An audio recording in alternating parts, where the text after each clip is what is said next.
This program is a presentation of University of California Television. Your support makes UCTV's programming possible. Contribute online at uctv.tv/support.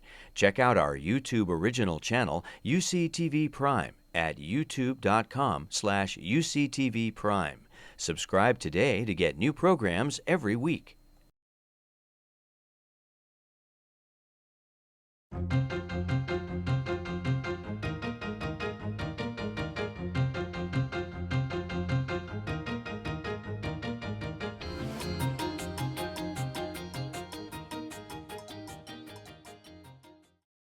Welcome everyone to the 12th Annual Big Bang Business Plan Competitions. We are excited to have the community join us for tonight's festivities. I am Nandini, a first-year MBA student at the Graduate School of Management and the co-chair of the Big Bang Organizing Committee. Joining me today in hosting this event to you is Divya, who is also the co-chair of the Big Bang Organizing Committee. Amongst us today are many industry executives, past and current sponsors of Big Bang, judges of Big Bang, and entrepreneurs. More importantly, amongst us are millions of ideas. Big Bang has been instrumental in developing these ideas into action. The success of a business plan competition is measured by the value it provides to the participants. With that as a measure, we would like to say that Big Bang has been extremely successful. Two of our sponsors this year were previous Big Bang participants who have decided to contribute back to the program that helped them launch their ventures. At this time, I would like to thank our sponsors, without whom today would not be what it is. The gold sponsors, DLA Piper, who have been backing Big Bang for quite number of years. For silver sponsors, we have Wooten Jones, Sacramento Municipal Utility District, the UC Davis Child Family Institute for Innovation and Entrepreneurship. The bronze sponsors for this year are Bank of America, Central Valley Fund, Mark Otero, a GSM alumnus of 07, PIPRA, which is the Public Intellectual Property Resource for Agriculture, Sierra Energy, and Waypoint Ventures. This year, we also have in-kind sponsorship from Lamplighter Financials and the UC Davis Graduate School of Management. We would like to thank the Child Family Institute for Innovation and Entrepreneurship for the support given during this entire year for hosting Big Bang. Last but not the least, the members of the present and the past Big Bang committees for the great work done throughout the year. Now Divya will give you an insight into the process that the teams went through to make it to this stage tonight. Good evening, everyone. The Big Bang competition has been as grueling as ever. We started off with nearly 50 teams competing in the executive summary round. After several workshops, mentorship mixers, the top 15 teams that advanced into Little Bang to compete for a place in the semifinals. The winners of the semifinals, as you will see today, have endured the toughest rounds of judging and truly are the best of the best. This year, Big Bang, in partnership with the Medical Technology Commercialization Clinic at UC Davis, is proud to announce a new track in medical technology. We wish to thank the UC Davis Medical Technology Commercialization Clinic for partnering with Big Bang in sponsoring the MedTech Awards. We are giving away $20,000 worth of prize money to the winning teams this year. In addition to this, the MedTech track teams in the top 3 places in the open competition will be eligible for the Partnership of Innovation Grant. We thank our sponsors to help us support the teams in their entrepreneurial endeavors. To start things off, we invite Professor Hagedorn, Graduate School of Management, Charles J. Sodakis Chair in Entrepreneurship, Faculty Director, Child Family Institute for Innovation and Entrepreneurship, to share us his thoughts on Big Bang past, present, and future. All right, good evening and welcome to the 2012 Big Bang competition. I'm delighted to be here tonight to welcome you all and to give a few brief comments First of all, because I arrived at the GSM 10 years ago. And so this marks my 10th Big Bang. And my 7th as the faculty advisor for the Big Bang. And I just want to share with you, those of you who particularly haven't been here for that time, share with you my experience, which is primarily one of incredible satisfaction and surprise at just how dramatically the Big Bang competition has evolved year after year and over the entire decade. And let me tell you some of the core ways in which it's evolved. In particular, when you see the companies presenting before you tonight, what I want you to see is the extent to which the competition has changed from one in which everyone's thinking about starting a business, to talking about starting a business. In fact, to finally starting a business and talking about it. And moving from telling you what they're going to do to telling you what they're doing. And I can't stress enough this shift, because in too many ways, in too many places, people spend most of their time talking and much less of their time actually doing. And entrepreneurship is nothing if it's not actually about the doing. So when we talk about these programs, what we're really interested in seeing is people doing things and telling us about them. I also want to take a moment to thank the Big Bang management team this year, because the Big Bang is a student-run competition, and the quality that you'll see tonight in the ventures and their presentations will demonstrate the effort and the accomplishment that really comes through from a year's worth of efforts that the management team has put in. So I want to give my express thanks to the team for that. Wonderful job. The other thing I want to do is recognize that, in fact, despite, or in spite of any heroic efforts on their part, the competition will not and does not succeed without the fantastic network of support that the Big Bang has built over the years to folks across the campus and in industry. And what you saw up on the slide in terms of the number of industry supporters is really only half the story, because so many of those people and others give their time throughout the year to mentor students and teams and in the actual judging.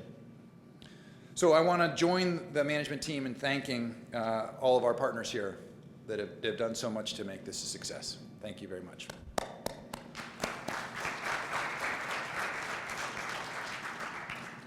Okay, lastly, for those of you who know me, I would never willingly, I've never met a microphone I didn't like. I've never met an opportunity to lecture that I didn't take advantage of. So I want to do one last thing, which is share my reasons why I think this program is so important for those who participate in it. First, the bad news, which is the job market remains pretty bleak. The recovery has been a sort of a selective recovery, and graduates of universities, colleges, and graduate schools are not the first to reap the benefits of this recovery. So unemployment rates and underemployment rates, which means those who hold part-time jobs, not as many hours as they would like, or are unable to leave the jobs for better jobs because there are none, those averages are twice as high now as the national average has been. It's hard to find a job right now coming out of school. Large companies in the US are still shedding more jobs than they're hiring, and the jobs they're hiring are still mostly overseas. Competition for the remaining jobs is increasing. And worse, it's increasingly focused on finding those people who can deliver, who can perform in the short run, meaning who can prove they've already done the job they're trying to get and have already done it well. This puts enormous demands on graduates, both at the undergraduate and graduate school levels. But on the brighter side, the prospects for starting a company have never been better.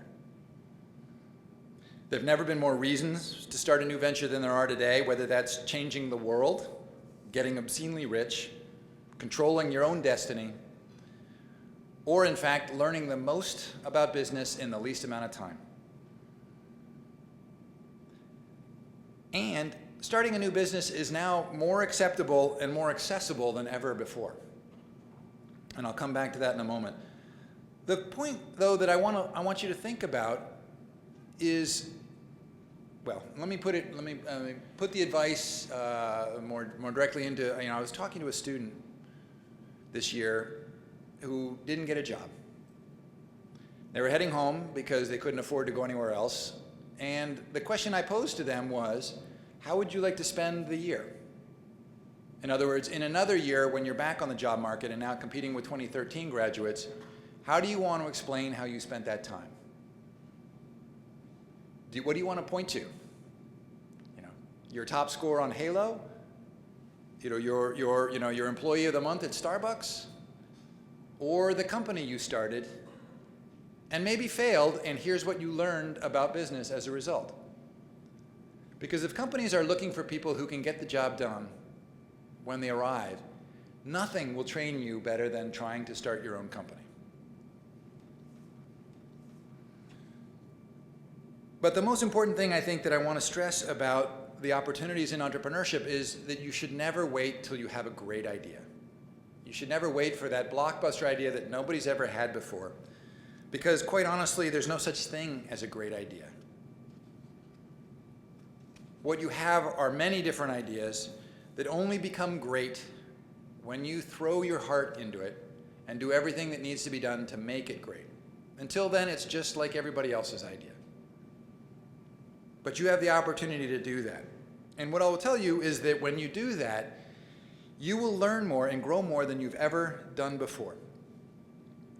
A lot of you, being graduates or being almost graduates, got where you are today because you worked harder than everybody else, you figured out the rules, and you did better than anybody else did on those. What you'll learn from entrepreneurship is what it takes to set your own course, to choose your own problems to work on, to decide what is the right answer on your own, and to differentiate yourself from everyone else who's trying to go down the same road. If you got where you are today because you bucked the rules and you set your own course, you're going to learn that there are enormous benefits from listening to the people who have gone before you, from the mentors that are here and participate in the Big Bang, and can tell you the kinds of rules you can break and the kind of rules you can't. And the lessons they give you, the rules of the road, are going to be enormously valuable because they've gone down the same route before you. So the last thing and the last reason I think that it's incredibly valuable to participate in these programs is because on the Davis campus there's never been more support for engaging in entrepreneurship than there is today. From the Child Family Institute for Innovation and Entrepreneurship and the programs we have like the Entrepreneurship Academies, which are 3-day intensive courses to provide you with the business training you need to think about the ideas you want to start and how to get moving on them, to the Business Development Fellowship programs, which bring in science and engineering graduate students to the business school to spend a year learning about what it takes to start a business, to Innovation Access, which is on campus here to help with intellectual property and licensing, and over in the engineering school, the Engineering Translation Technology Center, which helps to incubate companies. And lastly, a new program that we just introduced this year, Davis Roots, which is an accelerator located in downtown Davis, which provides space for companies moving out of the university and are ready to go in search of funding. So I want to finish by saying there are never better opportunities in the present to explore this new career alternative, and it's a career alternative that I think has never been better. I want to end with a thanks to some students of mine who have gone forward and done exactly this. Roostaller. It's not an idea that's never been done before, but if you ask them, you'll find out that doesn't matter. You'll learn an enormous amount, and you'll make a great deal of contribution simply taking an idea that's been done before and putting your own spin on it. And so I'm actually really delighted to see these guys, J.E. and Liz, right here, doing what I think so many people in the university can do, taking their own idea, setting their own course, and accomplishing something that's great. So with that, I want to welcome everyone to the 2012 Big Bang and to the presentations.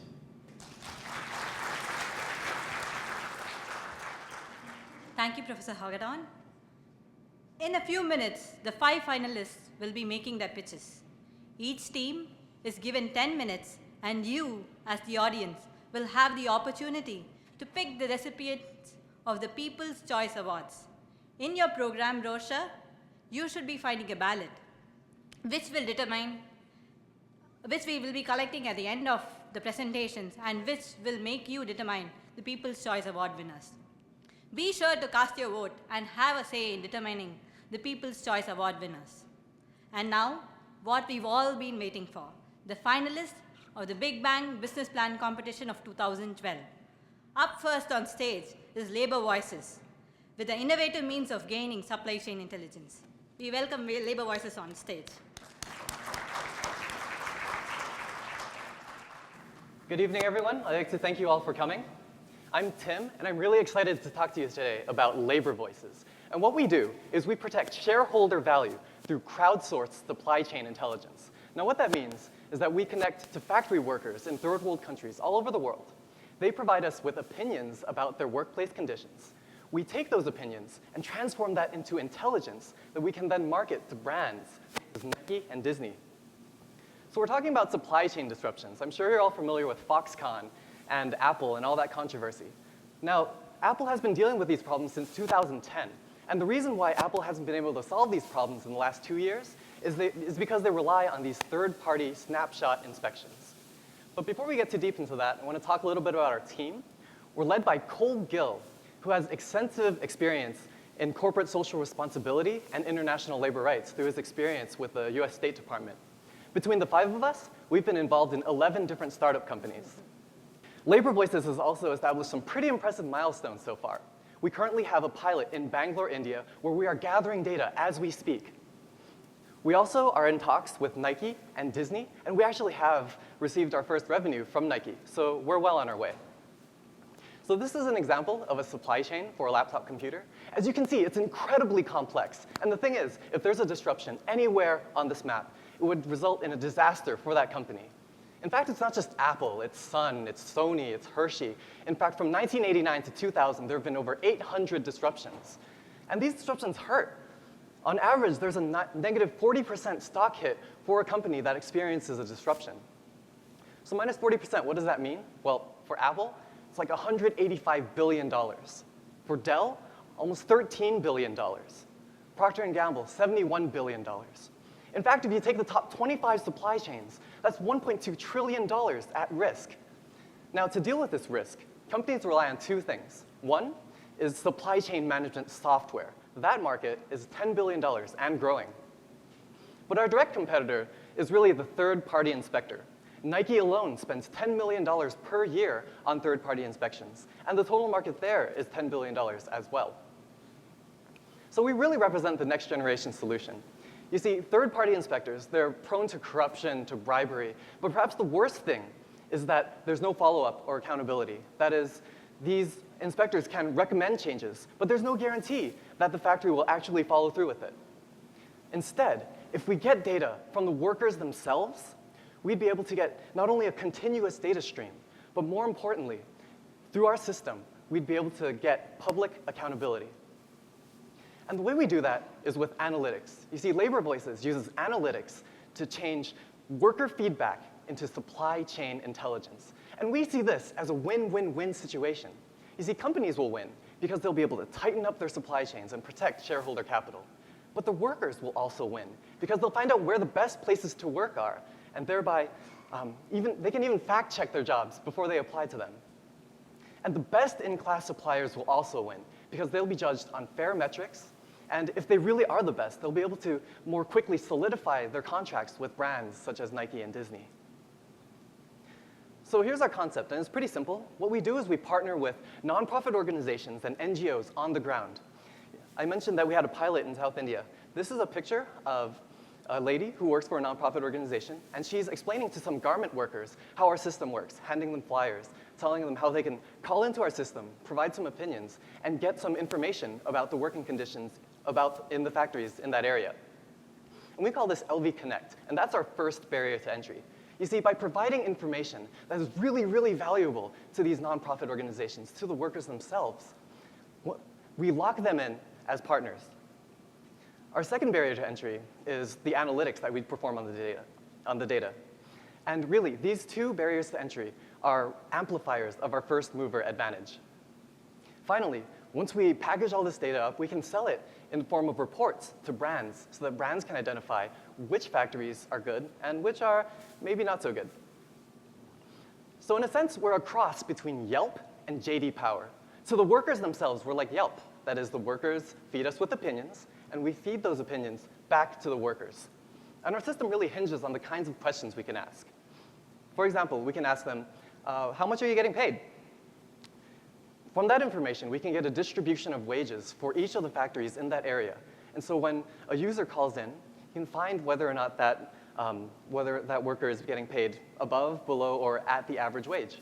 But we can also ask them questions like, how many hours did you work a week? Or how many hours did you work today?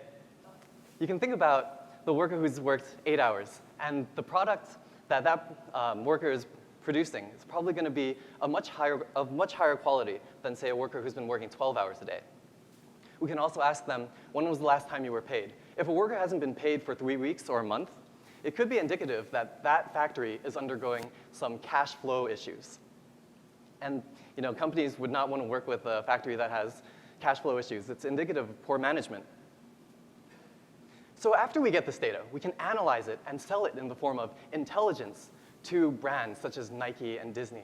And so here we're going to employ this sort of JD Power-like model. That is, we first sell this to the brands, Nike and Disney, but after an embargo period, we would release this data out to the public. And actually, Nike and Disney are very happy that we're going to do this because they see this as a very valuable marketing tool. Once that data is out in the public, we can partner up with companies such as GoodGuide. Now, GoodGuide is an iPhone Android app. You can snap a picture of a UPC, and it'll give you information on whether or not that product was made using fair trade. Now, you can imagine going to a Nike store, going to a pair of shoes and snapping a UPC code there. With our product, you'd be able to find out the factory working conditions in which those shoes were produced. Now, Nike, they're already paying us. And this check didn't come from the Vice President of Sustainability, which watches over labor rights issues. This check came from the Vice President of Operations, because they see us as a valuable supply chain monitoring tool for their entire global supply chain. That spans over 50 countries, and they want us to expand to all of it in the next 5 years. And we're very happy to do that. Here are some numbers from 2009 for Nike. Currently, they employ just under a million employees, and they have over 800 factories. Every year, they spend about $10 million on these inspections, on these third-party inspections, but there are also other inspections, such as environmental, key performance indicators, things like that. So their total inspections that they spend on all of these things is actually around $40 million. So our total addressable revenue from Nike alone sits comfortably between these two numbers. We're also been talking to Disney. Now, Disney has a much larger supply chain, and they spend about $27 million per year on third-party labor inspections. But for other inspections, they spend up to $150 million. And so our total addressable revenue from Disney would sit comfortably between these two numbers. So from there, we could build up our revenue model. After the first year post-funding, we hope to reach out to 80 different factories, and we'd be generating just under $3 million worth of revenue. After the third year, we hope to reach out to 1,000 different factories, generating just under $40 million worth of revenue. To get there, we're going to need angel investment, and after we've established some pretty clear milestones, we would begin to seek a Series A through venture capital. We'd be profitable at $3.6 million, and this model is actually based on a gross margin of 33%. 33%, what does that mean? Well, let's say Nike wants some information on a particular factory. We'll charge Nike $3,000 to generate the report, and it'll cost us about $2,000 to generate the report. But the thing is, this factory is probably also talking or producing goods for other brands, such as Disney and Gap. So we can use that same intelligence and sell it again and again, increasing our gross margins up to 77%. So we're seeking $750K in angel investment. This would enable us to start a pilot in China in addition to the one that we have in India. We also need to develop our user interface so that brands can have a nice snapshot of which factories are good and which factories are maybe not so good. In addition to Nike and Disney, we hope to secure 2 additional contracts for a total of 4. And at that point, we'd begin to seek a Series A. That's Labor Voices. Thank you all for your time.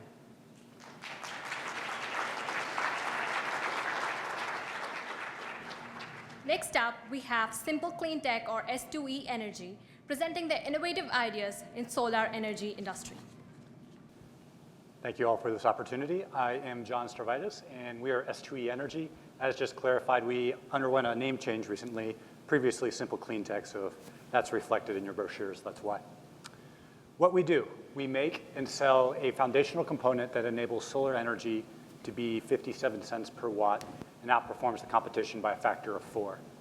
And this 57 cents per watt is very compelling for the solar industry, and I'll get into that in just one moment. So if you look at today's solar, it's approximately 74 cents per watt in production costs. We've seen as low as 69 cents per watt today on up to $1 per watt. And if you take a 74 cent per watt solar cell and use our drop-in replacement product, that would immediately take that solar cell down to 57 cents per watt. And another compelling part about this, if you are already, say, today at 50 cents per watt, that cost would be brought down lower. So it will lower the cost regardless of the baseline cost. So what is this product? It's called a transparent conductor. It looks relatively simple. It's a very clear layer, but one very important aspect of this that doesn't occur naturally is that it needs to conduct electricity. And this is a fundamental component of thin film solar, and I'll explain to you today why we think this will open new doors for solar energy. So if you look at how you'd make a solar cell, you can think of it as a sandwich. You might start with a glass layer, and then on top of that, you would deposit S2E film. And then we would go to our customers, so we would sell this product to our customers, and they would deposit their own layer. So we're not a solar manufacturer, but rather you can think of it as an Intel Inside for solar, just as Intel doesn't make their own computers. And then finally, this layer is backed off with a metal contact. You shine light on the solar cell, and electricity comes out. Now, this layer is critical for two fundamental reasons. Number one, it's the first layer to see light, as you can see in the diagram here, other than glass. And it's the last layer to see the electricity. And that's very critical. Got a sample of a solar cell here. So it has a very thin layer on top. And if you can imagine peeling that layer back and putting our layer on top of that, that would enhance the efficiency and bring it down to a low-cost solar cell. So again, just as a faster computer chip will enable a faster computer, a more conductive, transparent conductor will enable a more efficient solar cell. The team, I'm John Stavridis. Recently finished my PhD at Northwestern, which is where this technology was invented in the Tobin Marks group, and actually a graduate of the Green Tea Academy from UC Davis 2 years ago, where I started realizing the benefits of doing instead of thinking about it. Mike Marasco is a key team member for two reasons. Number one, he brings the business acumen, his over 30 years of business experience before he started the Farley Center of Entrepreneurship at Northwestern. And second, he's a critical tie to Northwestern, obviously important in terms of IP reasons. Finally, Paul Kalmus brings over 30 years of IP experience and is critical in this very technology-heavy space. Okay, so what's the market pain in solar? It's an interesting market. It's got two tails. Number one, it is one of the fastest growing industries today. You may be seeing more of this hot sauce on your tabletops in the diner recently, more yoga stews. Solar is one of the fastest growing industries, and it's been that way for over a decade now. But the other tail of solar is it seems like there's a solar business going out of business every day. And we believe this is due to some fundamentally old technologies, and we're going to help our customers outperform in this highly competitive space, which is only going to continue to grow. What is that market like? Well, first, this transparent conductor market today is already about a $7 billion market. The thin film PV market, the entire market is currently about a $15 billion market, but solar has only scratched the surface. It's only going to continue to grow in the future. One metric you could think of is the US electricity market, which is over $300 billion today. And another way to think about it is solar still provides less than 1% of our electricity. And clearly, in the next decade, that's going to change substantially. So the way you're going to do that is to have some of the highest efficiency products. So again, conductivity, once you make this product clear, conductivity is a fundamental parameter. So today, it's almost like I'm moving my hand through the tar pit. It expends a lot of energy in the process. That's what the electrons feel. So just as it takes us a lot of energy to put our hand through honey or a tar pit, it's the same thing with conductivity in solar. So if you can make it as though you're moving your hand through air, less energy is expended in the process. And that's the way to think about conductivity. So if you look at the leading products today, they're about 3,500. The metric is Siemens per centimeter. What this translates to is an immediate efficiency gain. If an engineer can walk into GE and increase their solar cell from 13% to 13.1%, that's a big deal. So jumping from 13% to 17% makes a very fundamental shift in the cost of solar. And again, we think this will open new markets. A little bit of background on the IP. The original IP behind this was invented in the Tobin Marks group, which is where I did my PhD. Tobin has been working in this area for over 40 years, so brings a lot of expertise to addressing these problems. Sort of the cocktail hour session that I would describe my PhD research is, if a solar cell is 10% efficient, what exactly is happening to that other 90%? And by focusing on this one particular problem, we think we can bring our customers substantial efficiency gains. So the benefits versus the incumbent technology, performance and cost, as we've talked about, are substantial. But another key factor here is durability. And this is a key aspect that our technology brings that maybe some of the other new nano-exotic materials may not offer. It's a very similar metal oxide type chemistry, which has been demonstrated to have very extensive lifetimes. And just one other area in the competition to highlight is some of the major competitors. You can think of them as glass manufacturers, Asahi, Pilkington. And then you have some new competitors in the space looking at nanomaterials such as C3 Nano. Okay, so this is really where the rubber hits the road. This is where the cost benefit comes from. And again, it's due to a fundamental performance enhancement. So if you look at solar cells today, and you take a 1 square meter panel, that's going to cost the manufacturer about $96 to produce. You sun the high noon lights on this panel, and you're going to get about 130 watts out of it. That'll power about 2 light bulbs. That translates to 74 cents per watt. Now what we do is we enable higher output from the solar panel with a production cost quite similar to today's cost. In fact, this is a conservative number. We think we could go below $97. And immediately you get to this cost savings. And that is the fundamental cost parameter in the solar industry. Can you drop your cost per watt? So clearly we have a difference of 17 cents per watt, and this is what will motivate our customers to purchase this technology. It's absolutely critical if you can shave pennies per watt, much less 17 cents per watt. Okay, getting to market. Again, we're not a manufacturer. Instead, we would sell into major manufacturers or startups. So we've got that covered here by GE, Dow, Sharp, and Nuvosun is a Silicon Valley startup. And another key aspect is we're not going to require retooling. So this is a drop-in replacement in 2 aspects. Number 1, you don't have to change the architecture of your solar cell. And number 2, you can use existing manufacturing equipment. Obviously key to keep capital costs low. We already have some initial customer traction with Dow. And this is key for 2 reasons, obviously, for the customer traction as well as providing some initial seed money. So this relationship we're very excited about.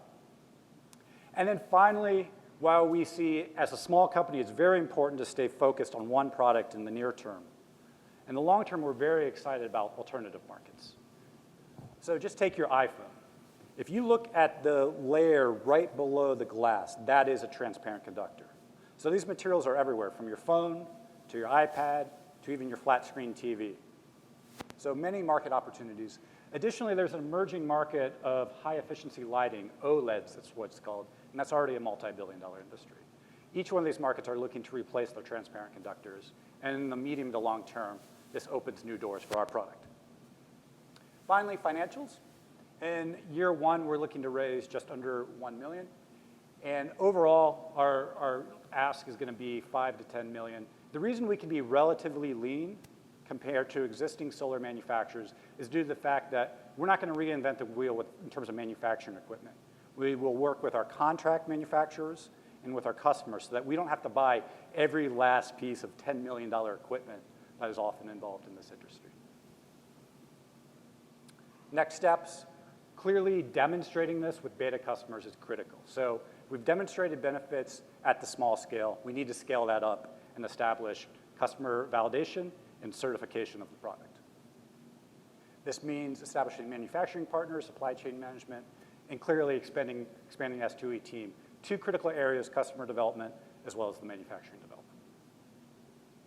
Thank you very much for your time.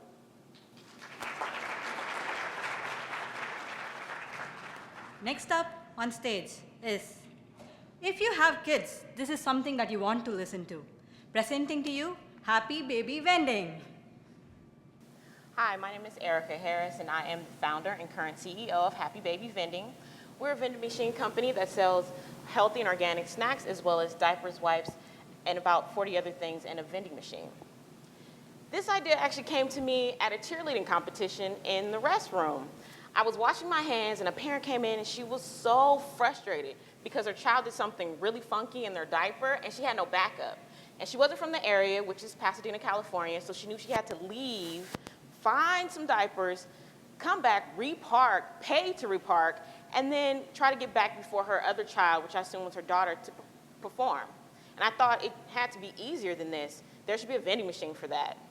So I kind of ran with the idea, and I asked every parent that I knew, my mom, my aunties, my cousins, my friends, is this a problem? Because I don't have kids. I assumed that parents packed the child's whole room in these diaper bags. And first, of course, they laughed at me.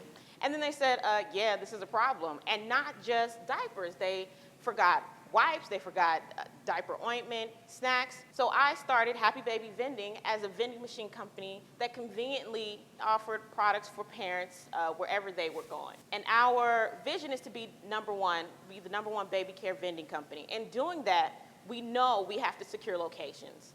And once we get into those locations, we know we have to have well-stocked, attractive machines.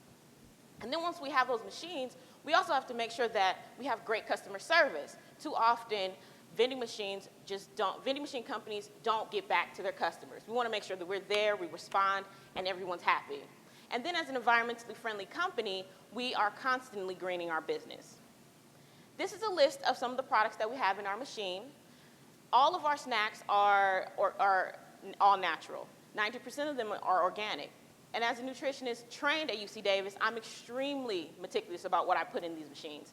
I'm looking at calories, I'm looking at fiber, I'm looking at the ingredients. I want to make sure that even if it's for a snack, I'm still helping this obesity problem. I'm also very aware that children have all kinds of food allergies. They have celiac disease, they're lactose intolerant. So I want to make sure that even if your child has some kind of allergen, they can still get something from our machines. Our target market are caregivers of 0 to 5 children with disposable income. That means everybody that has a kid and their kid needs something, they're our target. And this is a huge market. There were 16.4 million kids born in the US in this market, and 2.1 million in California alone. So there's huge opportunity. And then there's 250,000 locations across the US.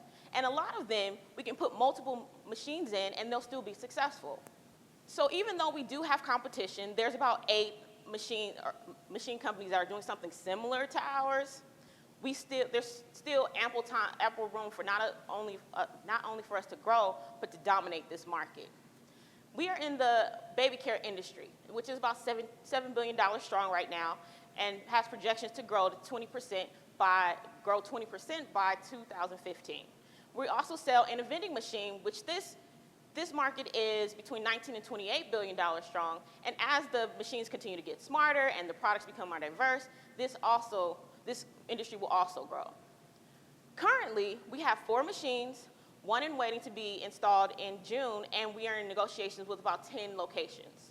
We are in the beta testing phase. So we're beta testing shopping malls to make sure that we're beta testing shopping malls because we understand that the customer's intent is the same. They're going to go shop, and they know they're going for a certain amount of time. The only difference are the demographics. So we are testing to see what they buy, what they don't buy, and what type of transactions they do. And we're going to take all this information, understand our customer. So once we do grow, there's no guesswork. We're also going to use this information to negotiate better terms for our locations and for the pricing of our products. This is our organizational structure. I am management, so I'm the CEO. But I also have advisors that are helping me set the foundation so that when we do grow exponentially, and we will, we don't implode on ourselves. We also contract out our installer, our graphic arts, our graphic person that's from UC Davis also, and our exterior graphics that wraps our machines. We also have access to a CPA, we have a paralegal, and a banking advisor when we need them. This is a very, very conservative growth plan. By the end of our 5 years, we want to grow to 180 machines. That means 1 machine per month per region. So the first region is Los Angeles, Inland Empire, and Ventura. The next region, Region 2, is San Diego and Orange County, and so on and so forth. So right now, our only stream of revenue is being a vending operator. But as we grow, we're looking to franchise. We want to become distributors of our products. We want to license Happy, and his friends that are in development. And we also want to sell the spiral space in our machines. So that means every product has its own set spiral space. So we're going to take the data we've been collecting to these product companies and say, hey, you want to keep your product in our vending machine? You're going to have to pay us. This is a chart of our average sales per machine per month.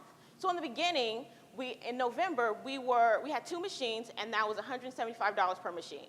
But as we have grown, in May, we are projected to do $483 per machine, and we have 4 machines. So this is our forecast, 5-year forecast. At the 3rd year, we will break even, and from there, our revenues, which is the blue line, will outpace our orange line, which is the expenses, and then our green line, our profit, will grow. So, what are we looking for? We're looking for $500,000, and that'll go towards our marketing, our machines, and our merchandise, and specifically our operations. As an investor, what do you receive?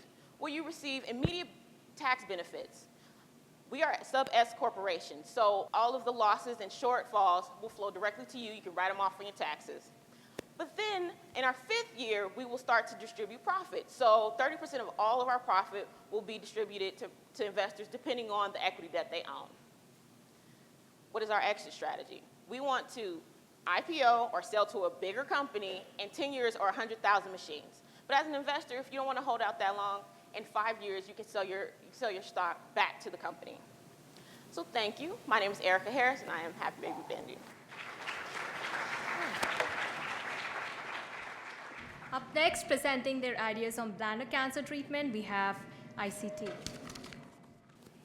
Good evening. I'd like to introduce you to Integrated Cancer Therapeutics. Our company focuses on bladder cancer therapy.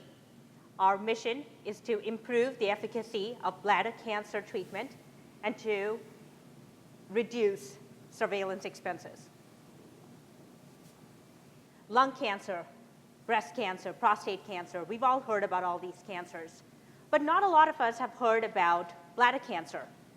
Did you know that it is one of the top 10 cancers in the United States? And did you know that it's more prevalent among males? Well, we first learned about bladder cancer from Professor Henderson and Professor Pan at UC Davis Medical Center. We then learned about the pains of bladder cancer from a cancer patient at Memorial Sloan Kettering. This patient went through the pains, the suffering, the agony of bladder cancer about 10 years ago. There are about 60,000 patients being diagnosed every year with bladder cancer. The treatment that's available to them is basically the same treatment that the patient from Sloan Kettering went through about 10 years ago. In other words, there has not been any significant improvement in bladder cancer treatment in the last decade. A patient suffering from bladder cancer has to go through a painful cytoscopy process. They have to go through the pains of not only the symptoms of the bladder cancer, but the pain of the diagnosis and then the treatment. The treatment involves this painful cytoscopy process, which removes the cancer cells, but they also have to go through chemotherapy, which is done in 2 ways. It can be administered intravesically, where the drug is injected into the bladder, or it can be administered intravenously where the drug is injected into the veins. But this treatment is not very effective. Depending on the type and the size of the cancer, the patient has to go through this treatment and the cytoscopy process every 3 to 6 months for 3 years. So because of the recurrence rate of this particular cancer, the patients has to follow up and do surveillance on a regular basis. This makes it a very, very expensive cancer to treat. ICT believes that we have found a solution. ICT's technology will improve the efficacy of bladder cancer treatment and reduce surveillance costs. Bladder cancer is the 4th most common cancer in males and the 9th most common in females. There are about 60,000 patients being diagnosed every year. 1 in 42 people will be diagnosed with cancer, bladder cancer, during their lifetime. Now, this represents about $7 billion worth of market, bladder cancer market, because of the expensive treatment of bladder cancer. This year, we're projected to have about 73,000 new cases of bladder cancer diagnosed. But this cancer is not just restricted to the United States, it is global. We plan to first launch in the United States and then in Japan and Europe. We hope to gain about 25% of the market share. And I'm going to hand this over to Joni, who will talk about our technology. Now, let me introduce you to our first product, Keragen. The significance of Keragen is the PLC4 peptide, which binds directly to the bladder cancer cell and is newly discovered by Dr. Lam from UC Davis Medical Center. Keragen consists of a nanocarrier which exteriorly binds with PLC4 peptide and internally fills it with paclitaxel, a drug that is commonly used to treat bladder cancer. Now, let's look at the mechanism of our product. The nanocarrier binds to the bladder cancer cell due to the existence of PLC4 peptide. Then the chemotherapy drug paclitaxel is released into the bladder cancer cell and inhibits the growth of tumor cells. In our recent experiment, mice carry human bladder cancer cells were treated with standard cancer therapy. The graph shows the growth of cancer cells with different types of treatments. And obviously, Keragen shows the highest efficacy in controlling the growth of cancer cells. Since PLC4 is our core focus of our product, we are adopting the technology platform business model. In the research platform, we have sustainable research science expertise from UC Davis Medical Center. Our products also have patents pending to protect our nanocarrier and PLC4 technologies. At the clinical trial platform, we are currently in the progress of preclinical trial, and we have applied SBIR research funding from the NIH. Regarding our exit strategy, we're expected to be acquired by a pharmaceutical company at the phase 3 clinical trial. Moving forward to the launching process, ICT is going to collaborate with thought leaders, including physicians and medical school students to complete the clinical trial studies. Our technology will also be published in medical journal articles to promote to early adopters, including oncologists and surgeons. Since Keragen saves patients half of the existing surveillance costs, or an average of $100,000, our therapy is expected to be reimbursed by insurance companies. In the current market, gemcitabine, mitomycin C, and BCG are the 3 most commonly used prescribed treatments for bladder cancer treatments. However, none of these medications are specific to bladder cancer. Keragen, on the other hand, is going to maximize efficacy, minimize side effect, and minimize recurrence rate due to the implementation of PLC4 technology. There are 2 new pending medications emerging into the market. However, they are not specific to bladder cancer. Therefore, we do not see a threat of our entrance to the market in the future. This revenue projection is based on intravesical treatment only, which will take 5 years to complete the clinical trial study. By year 9, our product will be available to launch to the market. During the early introduction phase of our product, we're expecting to obtain 3 to 8% of the market share by size. By year 11, ICT is estimated to reach 25% of the United States market share and generate over $500 million of revenue. Since the generic formulation of paclitaxel has become available recently, our cost of production will remain low. ICT has a diversified management team. Candace is our VP of Business Development. She obtained sales and marketing experience from BioRad Laboratory, where she managed to increase sales revenue by 180% over 10 years. Is our VP of Legal Department. He has over 4 years of industrial experience in a startup pharmaceutical company, and he's also a registered patent. I am the CEO. I have over 3 years of research and development experience at Roche Molecular Systems, and I'm also an engineer who worked in a team that launched HPV diagnostic product last year. Understanding the lack of our finance experience, we are looking forward to bring a CFO as well as an experienced management team on board. ICT also has a knowledgeable scientific advisory board. Dr. Henderson is a cancer researcher, Dr. Pan is a practicing oncologist, and Dr. Lam is the inventor of the nanocarrier particle drug delivery system. In order to complete the entire clinical trial by year 5, ICT is requesting only $80 million of funding from grants and investors. Since our product will fulfill unmet medical needs, ICT will reach its break-even point by year 8. And ICT's acquisition is expected to be announced between year 4 and year 6.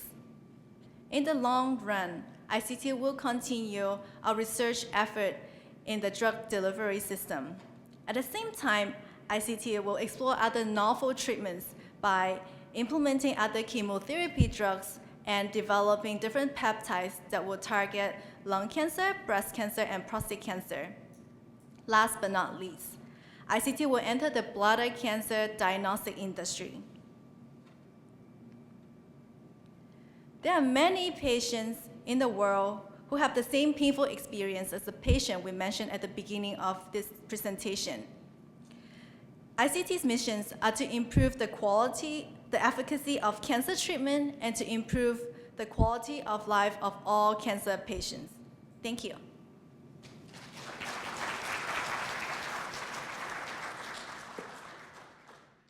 Thank you, ICT. I'm sure that all of you have always wanted to, contribute more to the environment. For all you know, road-wise technologies might pave the way for that. Up next is road-wise technologies. Hello, my name is Ryan Lohr. This is Julia Salguero, Jennifer McGuire, and Andrew Davidson, and our company is Roadwise Technologies. Now imagine, it's a blistering hot August afternoon, you're stuck in traffic on the way home from work, all across Sacramento, air conditioning units are blaring, and you think to yourself, rather than contributing to all this non-renewable energy consumption, what if I could actually help harvest renewable energy while I drive home from work? Well, at Roadwise, we aim to make this a reality. Our vision is to harvest currently wasted energy from roadways throughout the world. To accomplish this, we have developed Dynafilm, which is a thin film that is installed underneath roadway asphalt. Now, Dynafilm actually acts as a replacement for traditional paving fabrics with the added benefit of generating energy. Now, Dynafilm relies on novel nanotechnology to harvest currently wasted energy created by the sun's heat and the pressure from passing vehicles. Now, Roadwise will sell the energy that Dynafilm generates directly to utility companies, and every 5 miles of Dynafilm installed on highway will generate enough energy to power 1,200 homes.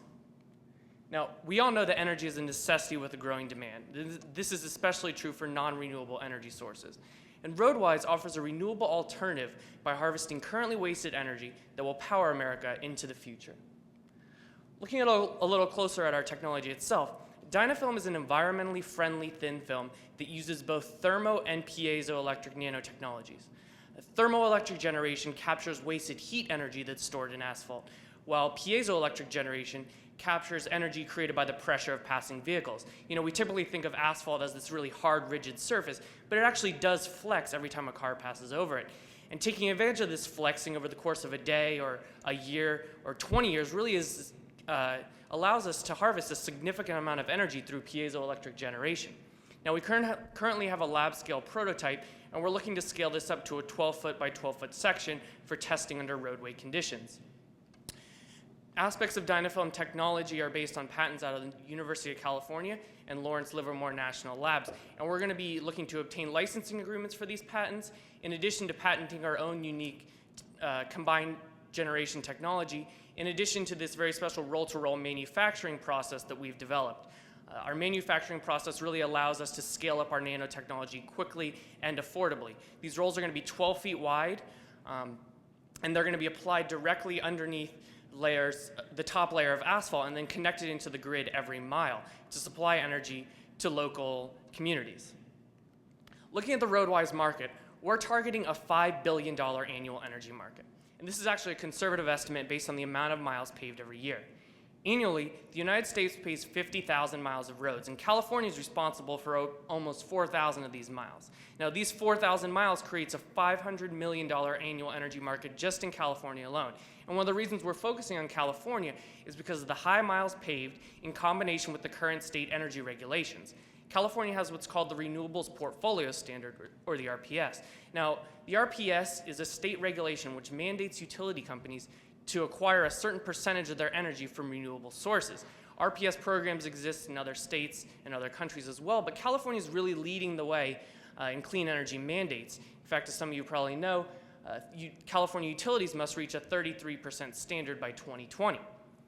So why is this important for roadwise? Well, as I said earlier, we're going to be selling our energy directly to utility companies. And this is really where the RPS program comes in, because it creates a structured market for doing just that.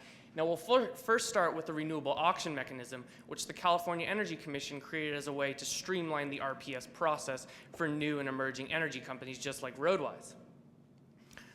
We've thoroughly researched the markets for Dynafilm, and we've talked to our advisors, and they agree that RPS really is the ideal market for roadwise. However, there are other options that we're currently exploring.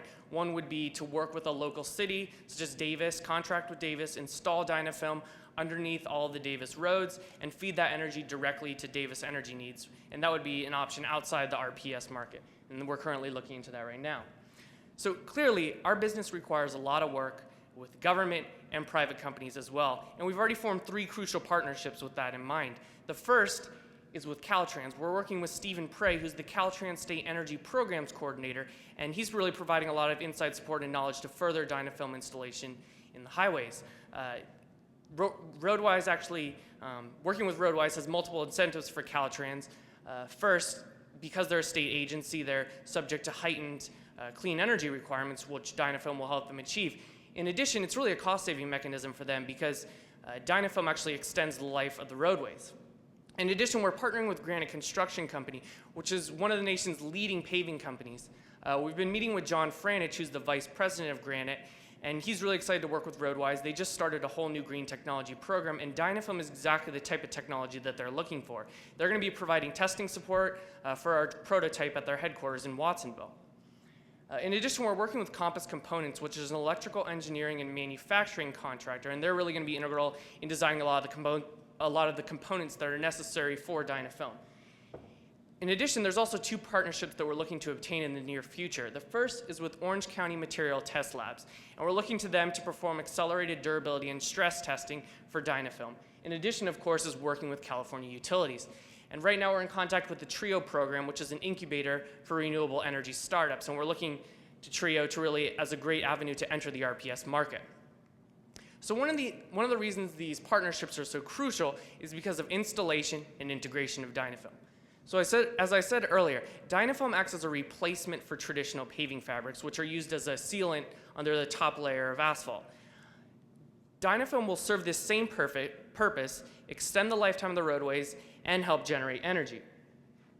So really, because it's replacing traditional paving fabrics, it doesn't alter the paving process at all. In terms of integration, this is really where our partnership with Compass comes into play. They're going to be doing the designing for our wiring, our interconnects, and our inverters. And these interconnects probably are not what you're thinking of as the typical interconnect. They're actually very small, about 30-inch, and they're pretty affordable and very efficient. Their technology has further advanced because of solar, and we're just going to be piggybacking on that. So in terms of our competition, there's one of our direct competitors is a company called Innowatt Tech, and they're currently working with the California Energy Commission to test their design for piezoelectric generation in roadways. They use these large piezoelectric generators, and one of the main problems with these generators is that they require a complete roadway overhaul, and it really doesn't integrate into the existing transportation infrastructure at all.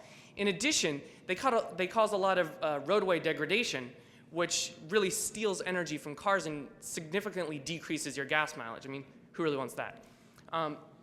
In addition, for our indirect competitors, there's of course solar and wind. And both of these require expansive amounts of land, which is often far removed from the grids that they're feeding their energy.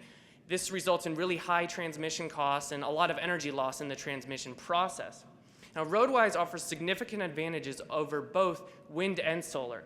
First is one of our reasons is predictability. And solar and wind, predicting the weather, it's kind of hit and miss sometimes.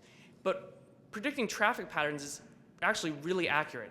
There's thorough studies being conducted every day. And this is something that's really important for utility companies because they need to know exactly when the peak output's going to be coming in and when they're going to need to supply energy. And because of all this predictable traffic, the energy that Dynafilm produces really will be predictable. And that's a huge plus for utility companies. In addition, we're using local energy distribution. So we're going to be generating the energy locally on the roads you drive on every day and supplying those same areas.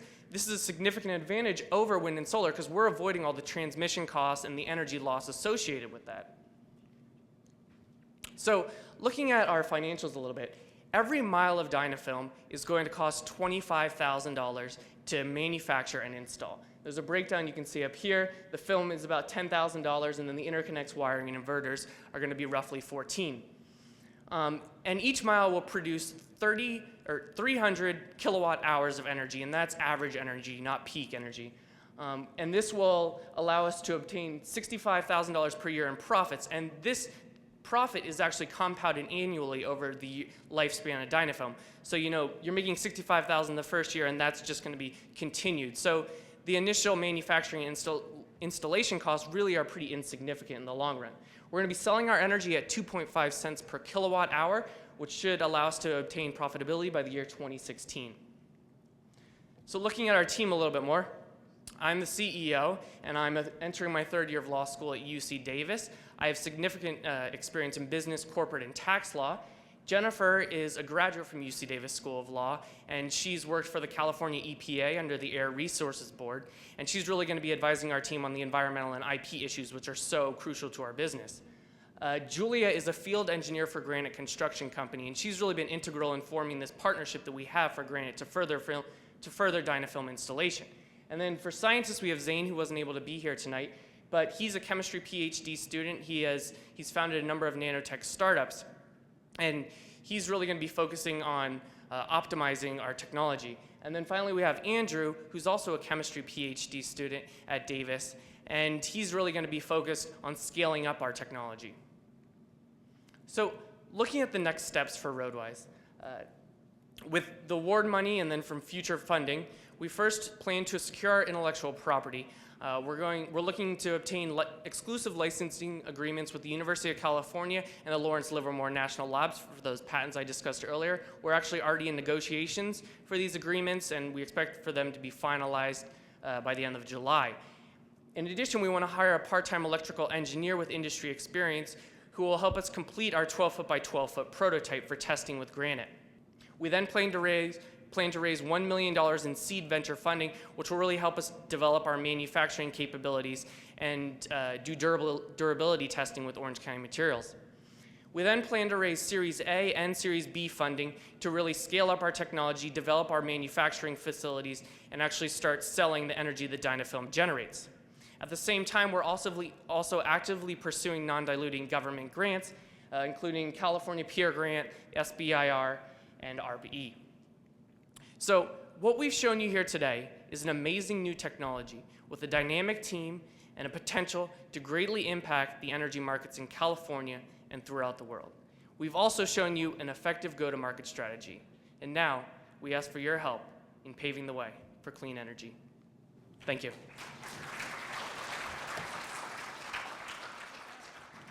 And now, to talk more about the MedTech track and tell us if any of the teams that participated and presented in today's finals actually won the MedTech track award, we have Gabriela Lee.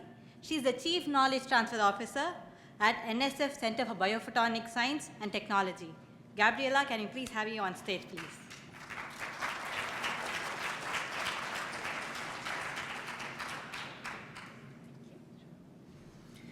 Hello, good evening, everybody. So I'm Gabriela Lee, Chief Knowledge Transfer Officer at the Center for Biophotonics Science and Technology, which is a highly interdisciplinary center where our scientists in different fields come and work together to find solutions for medicine and life science, including instrumentation. So we have physicists, we have chemists, they talk with physicians, they find out what are some unmet medical needs, and they try to find solutions. Having such interdisciplinary team of people at CBST, we've always been interested in finding real solutions to real problems. One of the programs that we applied to NSF for funding is Partnerships for Innovation. Essentially, we propose to encourage unmet medical needs proposals or white papers from physicians at the UC Davis Medical Center, and then looking for solutions provided by biomedical engineers and physicists and others. And then for that solution, technical solution, then business students and law school students could work together to devise commercialization plans.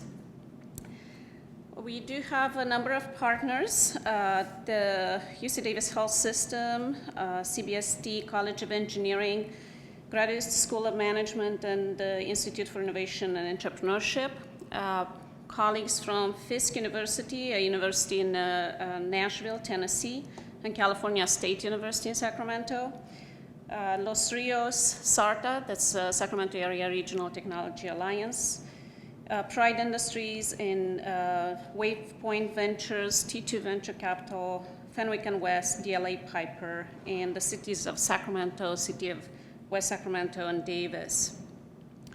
This Partnerships for Innovation program ran for 2 years. We are approaching the end of it, but we were happy for this year to work with the Big Bang Business Plan competition to provide MedTech Track Awards for the students who worked on the medical technology track.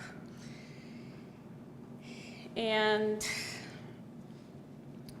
in general, I would say that although the grant is approaching its end, there are many people on the UC Davis campus that support collaborations between physicians and engineers and physicists, and there's a lot more that can be done also with students from the medical school and business school and the law school to provide rich educational experience and practice by doing on how to develop business plans. So thank you for your attention.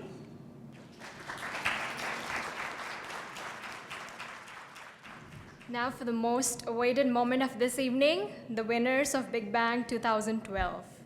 I'll announce the winners in the reverse order. The second place winner of Big Bang 2012 is Happy Baby Vending.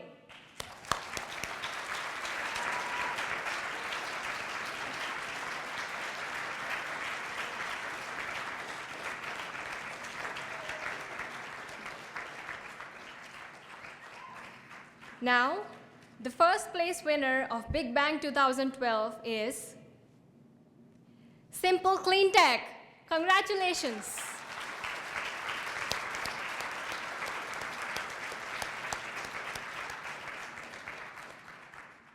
Now for the People's Choice Award for Big Bang 2012, Roadwise Tech. Congratulations.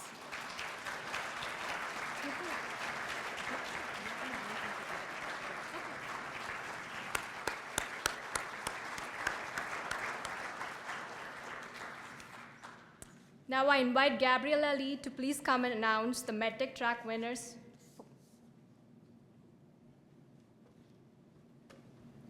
So the MedTech track winner is the Integrated Cancer Therapeutics, and the team and together with the investigators are winning a $15,000 award.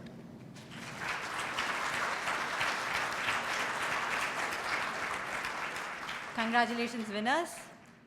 The Sacramento Business Journal recently had a cover story of the UC Davis Cancer Center highlighting Dr. Paul Henderson's 2011 Big Bang winning product, that is the accelerated medical diagnostics.